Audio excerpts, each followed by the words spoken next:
please stand and join me for the Pledge of Allegiance. I pledge allegiance to the flag of the United States of America and to the republic for which it stands, one nation, under God, indivisible, with liberty and justice for all. Please be seated for a moment of silence.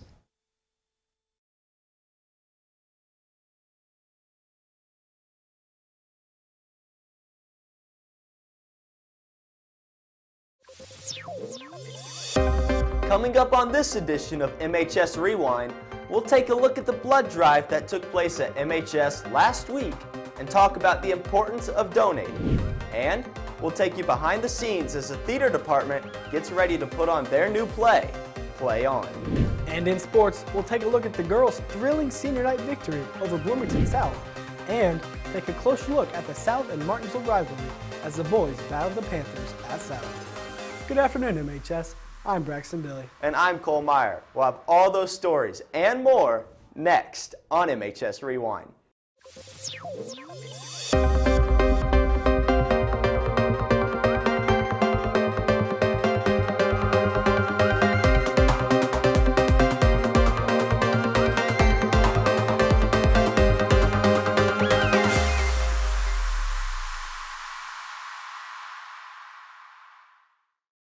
4.5 million Americans will need a blood transfusion every year. And statistics show that 1 pint of blood can save up to 3 lives. So, last week, MHS did their part to help, hosting one of their annual blood drives. Silas McFarland talked with students, staff, and a member of the company organizing the event about their experience and how this simple act can help save lives. The Diversity Blood Center of Indiana has been the primary blood supplier for area hospitals for over 50 years. Last Friday, the company formerly known as the Indiana Blood Center teamed up with MHS Student Council for a blood drive in the auxiliary gym. And together we're trying to collect as much blood as possible due to the shortages that are occurring across the country. Across the country, over 30% of the blood supply in the nation comes from high school and college-age students. It's important for us to work with our younger donors and get high school-age students used to the idea of giving blood. Let them know that it's not that scary. Giving blood is an opportunity that students at MHS can do every year. If you choose to donate, it's a pretty quick 4-step process. Register and fill out paperwork at the table station, get your blood pressure and heart rate checked, actually get your blood drawn by one of the technicians, and then finally wait for 10 minutes while you enjoy a snack and or a drink. It was pretty quick and easy. It took like 30 minutes total between like filling out the paperwork and then actually donating. It was my first time and my arm was a little bit tingly, but I made it through. It wasn't bad at all. There's a small pinch involved, obviously, with the needle stick, but really the whole process overall is very smooth and quick.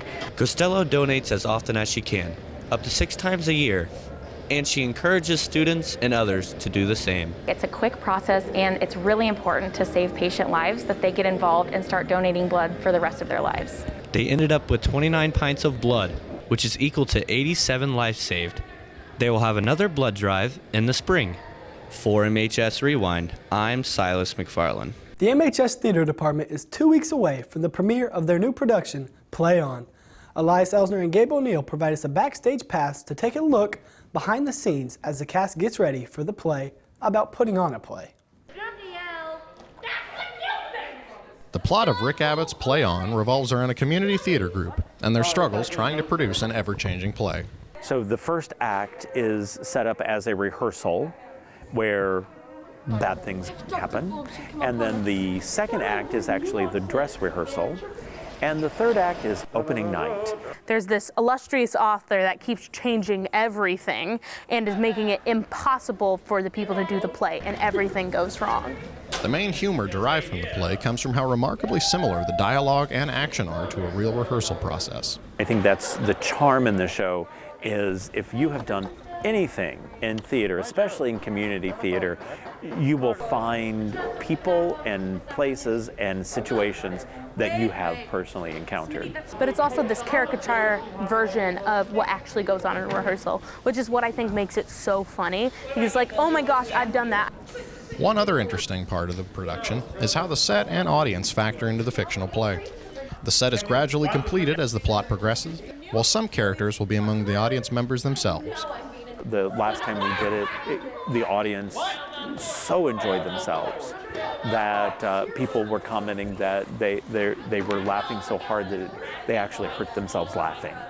The cast features numerous veteran MHS performers like Shelby Yunt, as well as some new faces on the stage, like Josh Gooding. Every other time I've been involved with the theater program, I've either been in the pit for the musical or up in the light booth for the lights. So far, I've absolutely loved it. A few rehearsals have been canceled due to COVID-19, but the cast and crew have played on.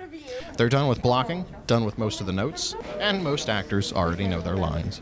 I'm very pleasantly surprised with our progress that we've made. I actually don't think, as far as shows that I've been in, we've ever been more further along than this.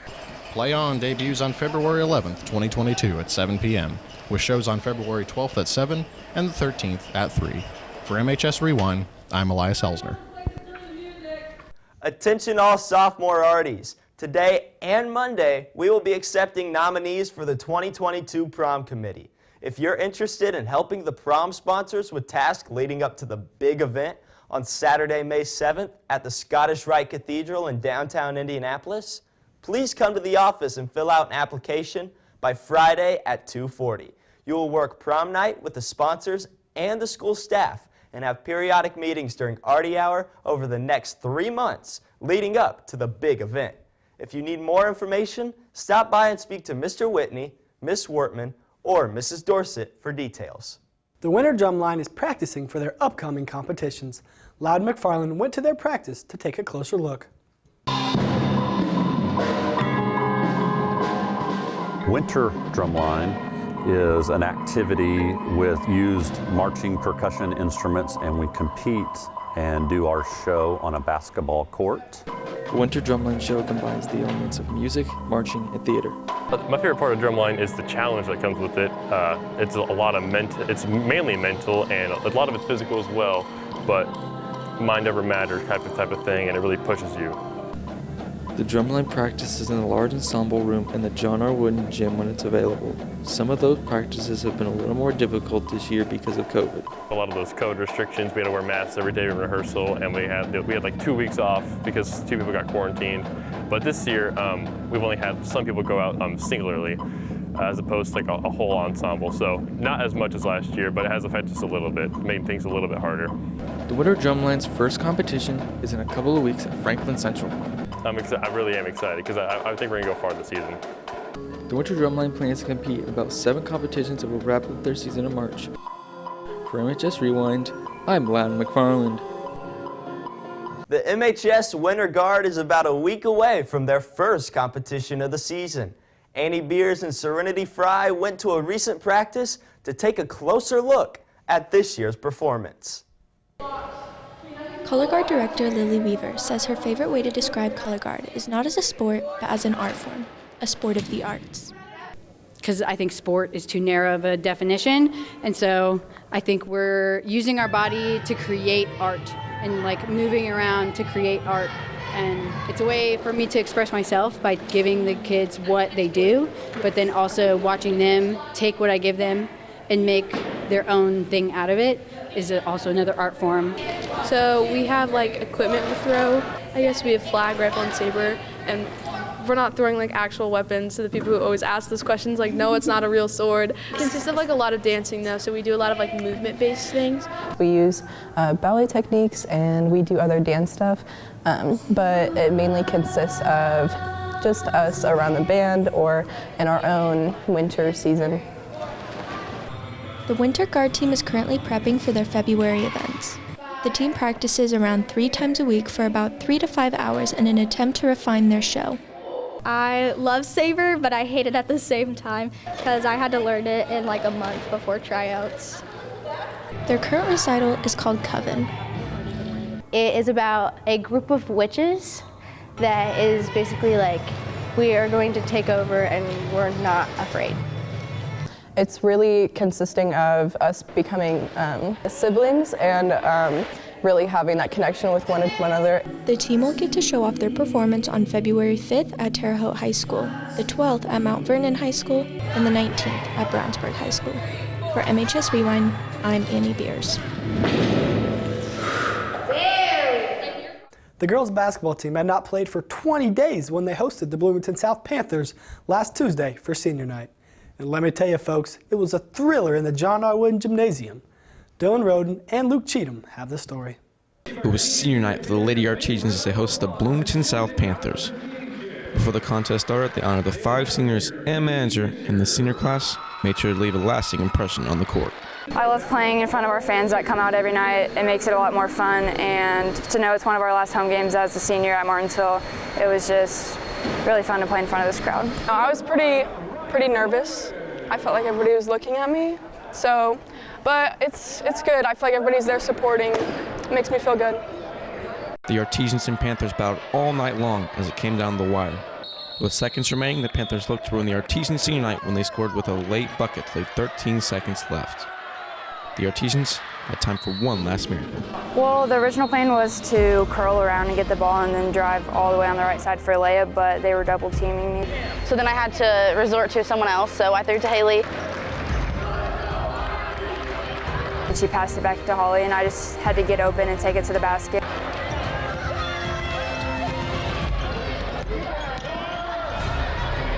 In the mid-range, no good, rebounded by Polson. She puts it up and in!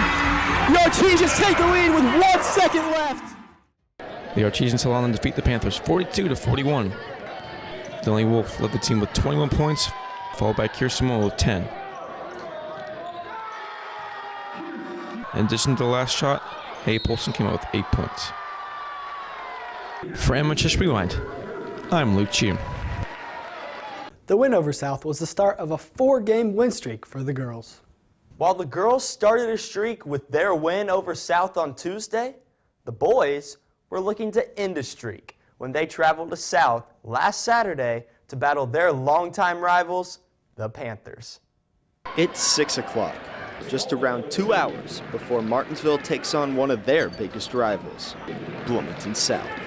When you get on the court, you get the feeling that they don't like you, and we don't like them either. So, and then there's a reason why we don't wear purple at school. We always have that chip on our shoulder. The Artesians have not won against Bloomington South since the 2011-2012 season. This year could be their best chance yet.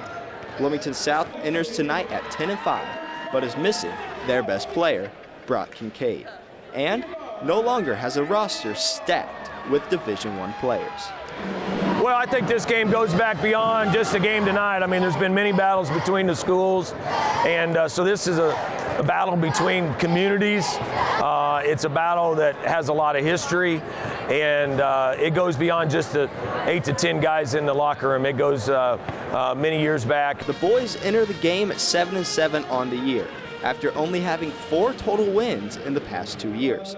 But they are without one of their leading scorers, Brody Staggs. And so this is kind of one of those character gut check games for us, kind of see where we're at. The Panthers come out of the gate hot. Patrick Joyce starts the game with a layup right after the opening tip. Gavin Wisely puts in the next 6 points for South to put the score at 8-0. It doesn't stop there. After a timeout, the Artesians put their first points on the board, but South responds with another 8-0 run to end the quarter, including a huge dunk by Tyree Rochelle. South stretches the lead to 19-2 to start the second quarter, but then Martinsville came to life with back-to-back threes. First, it's Will Baston from the right wing. Then, it's Isaiah Marlette from deep. After trailing by 17, Martinsville rolls off 18 straight points and comes all the way back to take the lead 20-19 on a Skylar Pruitt and one. South hits a late 3, and Martinsville goes into the halftime locker room only down 2 points. Well, I think the first quarter we just did not play with the right pace, and I think we adjusted well in the second quarter. I thought our guys really battled, and we got the lead. After the halftime break, however, South starts hitting their shots and pulls away from the Artesians in the third. I thought in the third quarter we got in a couple possessions where we traded the lead back and forth. And then we just lost a couple shooters there into that third quarter, and they extended it to 9, and we could just never get back into it at that point. South ends up winning 48-35, but the Artesians now know they can compete. Well, I told our guys that, we're in the hunt. We're right there with a lot of these teams, and our time's going to come. And we've just got to keep pounding at the rock, and eventually that rock's going to break, and our time's coming. And that time may come in about a month. Bloomington South is in Martinsville sectional, a sectional that will be played this time on the Artesians' home court. I think it would be a good draw for us because, we obviously showed that we can compete with them, and who doesn't want to beat South? We'll find out when the sectional draw is revealed on February 20th. The boys are back in John R. Wooden Gym for 2 games this weekend, and we'll have both games live on the MHS Rewind YouTube channel. Tonight, Martinsville battles Franklin in a mid-state conference matchup. Saturday, the Artesians host the Owls from Seymour. Pre-game coverage for both contests start at 7:20. The dance team will have senior night tonight, right after the JV game. Then they will perform at halftime of the varsity game. Don't miss it. The boys and girls swim team is nearing the end of their season. Levi Suter gives us a closer look at how the team is done and how they're preparing for the upcoming sectional competition. Sectionals for the girls are next week and the boys are 2 weeks later. So head coach John Kirtland is beginning to slow down the swimmers' training with a process called tapering. The coach gradually drops the yardage the swimmers do in practice while gradually increasing the intensity of those swims.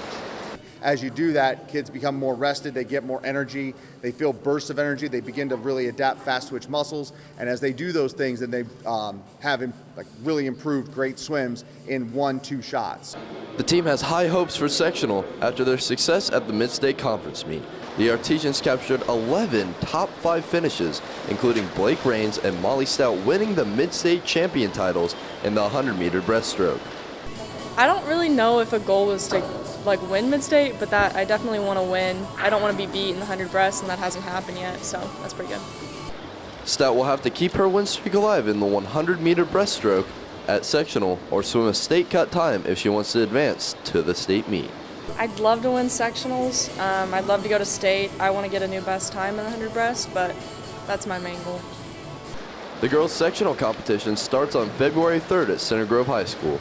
The boys' team competes in sectional on February 17th, also at Center Grove High School.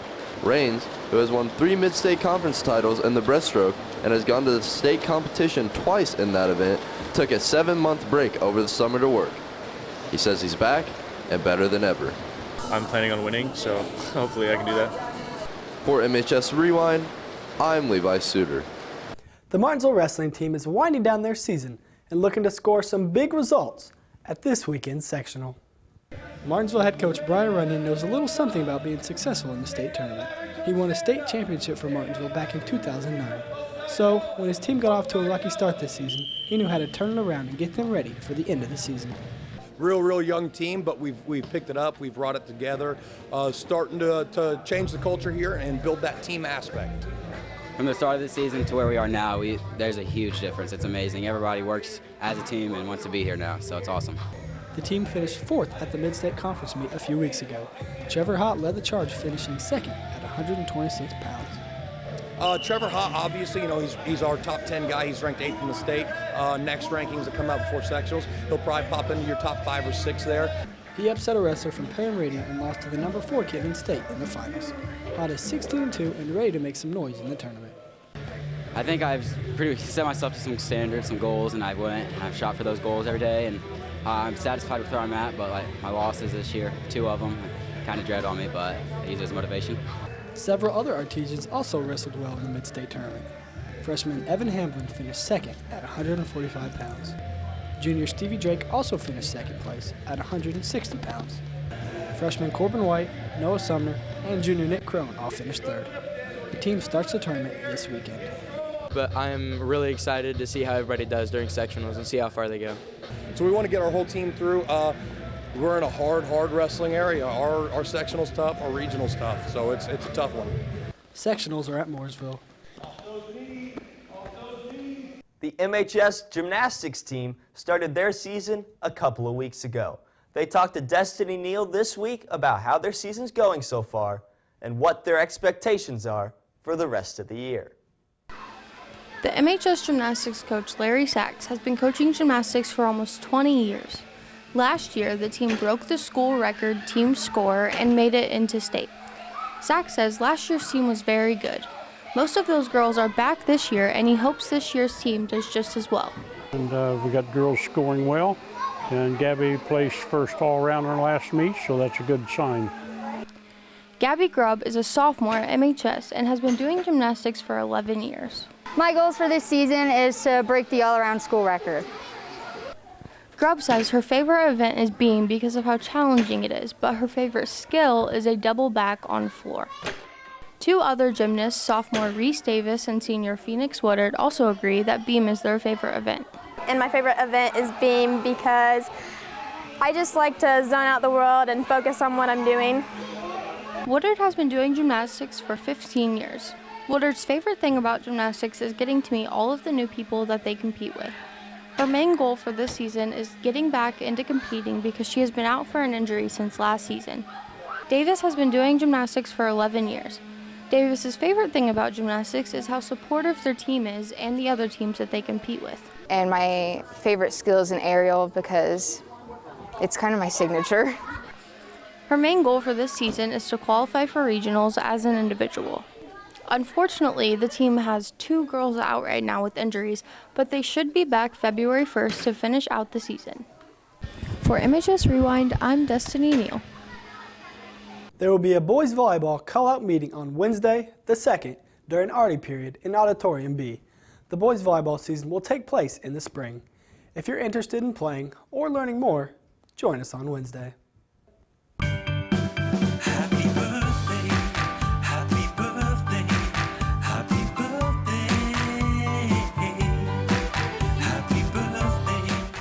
Birthdays for today, we just have one. Braden Estep. Happy birthday to you. That's it for this edition of MHS Rewind. For Braxton Dilly and the rest of the RTV class, I'm Cole Meyer. Thanks for watching, have a great weekend, and always remember to enjoy the ride.